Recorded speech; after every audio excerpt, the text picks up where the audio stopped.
underline. Omong dikit tapi nyelekit.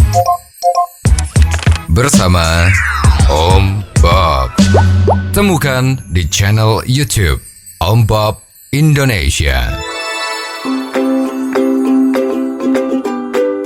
Om Bob, larangan Jaksa Agung kepada tersangka memakai atribut keagamaan pada saat sidang ini mulai ribut dibicarakan. Bagaimana Om Bob menggarisbawahi masalah ini? Ya selama ini kan gejala-gejala seperti itu, di mana kalau ada orang yang jadi tersangka sedang di sidang di pengadilan, itu kan mendadak jadi alim, jadi soleh.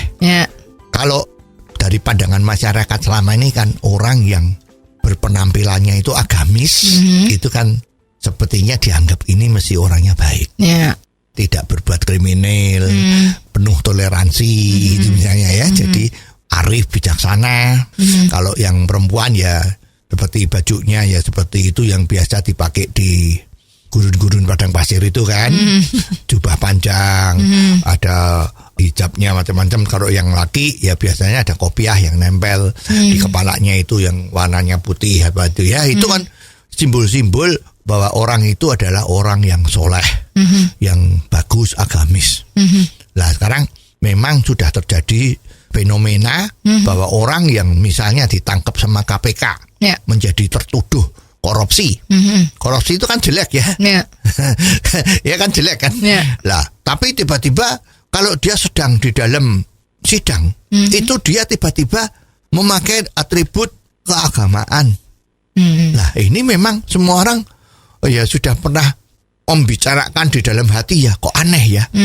Hampir semuanya itu kok seperti itu gitu kan. Tapi semua nggak berani ngomong. ya. Kalau ditanyain kenapa nggak berani ngomong, ya udahlah nggak usah dipermasalahkan lagi seperti itu. Tetapi sekali ini hebat, Jaksa Agung kita, ya, ini luar biasa. Dia berani mengatakan dengan terang-terangan.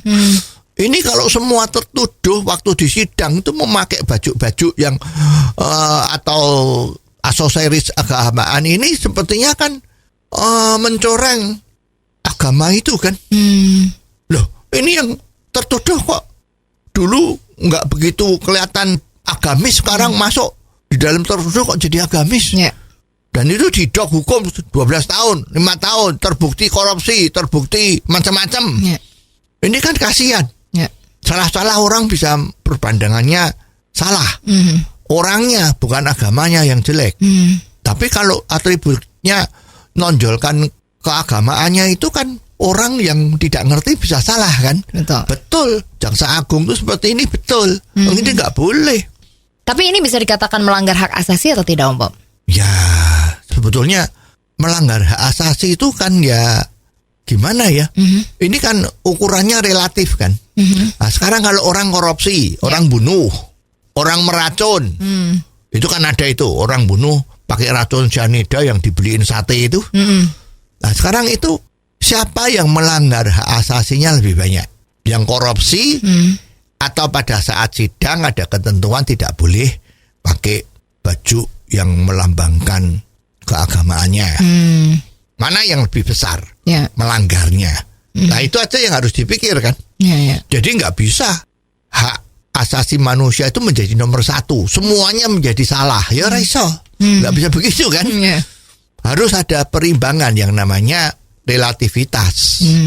Ya tidak ada yang mutlak. Ya jadi harus dipikir untung ruginya. Nah sekarang jangan-jangan ini juga taktik ya. Orang yang terpidana dalam sidang itu dia tahu bahwa hakimnya itu kan kebanyakan juga beragama yang sama dengan dia misalnya.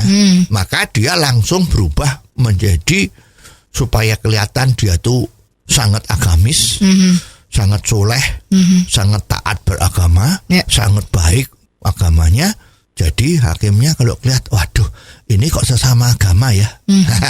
Ini kan saudara kita. Itu biasanya gitu gimana? Sehingga yang harus diputuskannya 12 tahun ternyuh.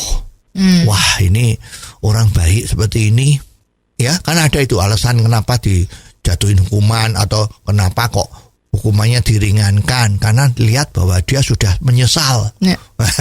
Ya kalau di dalam sidang menyatakan menyesal, bila perlu dengan diplomasi air mata. Ya, itu jadi terenyuh. Ini sama-sama seiman dengan saya. Waduh, gimana? Nah, namanya hakim kan juga manusia. Walaupun dia mewakili Tuhan kan untuk memutuskan perkara karena subjektivitasnya dia dianggap objektif. Betul. Nah, ini kan juga taktik kan. Maka ketentuan dari Jaksa Agung ini saya kira betul. Ya, jadi supaya semua kelihatannya lebih netral. Ya, tidak bisa dimanfaatkan oleh orang-orang yang tidak bertanggung jawab. Oh, jadi begitu ya Om Bob. Jelas deh sekarang. Terima kasih Om Bob untuk waktunya. Sampai ketemu lagi di waktu yang akan datang. Underline. Omong dikit tapi nyelekit. Bersama Om